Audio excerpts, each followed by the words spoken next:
இன்னைக்கு நம்ம பாரதி வித்யாலயால இருக்க மழலைகள் எவ்வளவு அழகா திருக்குறள் சொல்றாங்கன்னு பார்க்கலாமா?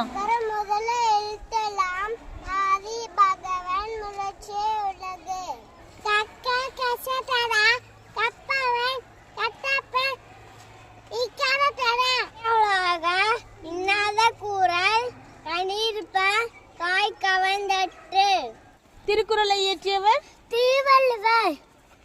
இந்த பொருள் பெறுவதற்கும் கர்மங்களை காண்போல் எனக்கே தத்தாய் என்னென்ப ஏனை எழுத்தன்ப இவ்விரண்டும் கண்ணன்ப வாழும் உயிர்க்கு இருக்கும் தரலா ஒழுக்கா உயிரிரு ஒம்புபடும் செய்யாமை செய்த உதவிக்கு வையகமும் வானகமும் ஆற்றல் அறிது கற்றனால கைனிகோல் வாழிடுவான் நற்றா தலாயினேன் ஒட்டனை தூரும் மணிக்கேணி மரக்கு கட்டணை தூரும் அறிவு வேண்டுதல் வேண்டாமை இல்லா நெறி சென்றார்க்கு யாண்டும் விரும்ப இல சீனா சுற்றபோன் உள்ளாரே மாறாதே காவினால் சுற்றுவது மலை மிசை ஏகினால் மானடி சேர்ந்தால் மிலை மிசை வீடு வாழ்வாள் துப்பாய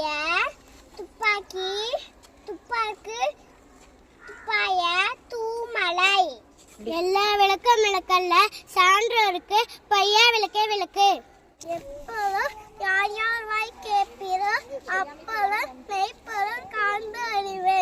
மொத்தம் எத்தனை திருக்குறள் இருக்கு? 1330. எத்தனை அதிகாரங்கள் இருக்கு?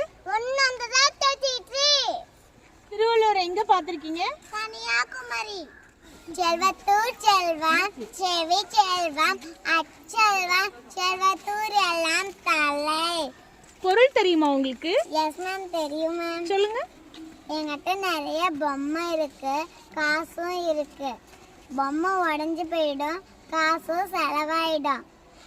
நான் எங்க அம்மா கிட்ட கேட்டுக்கிட்ட அறிவு ஒருபோதும் போகாது. அதுதான் மிகப்பெரிய செல்வம். தேங்க்யூ. கையில என்ன வச்சிருப்பாரு? ஓலை செடி.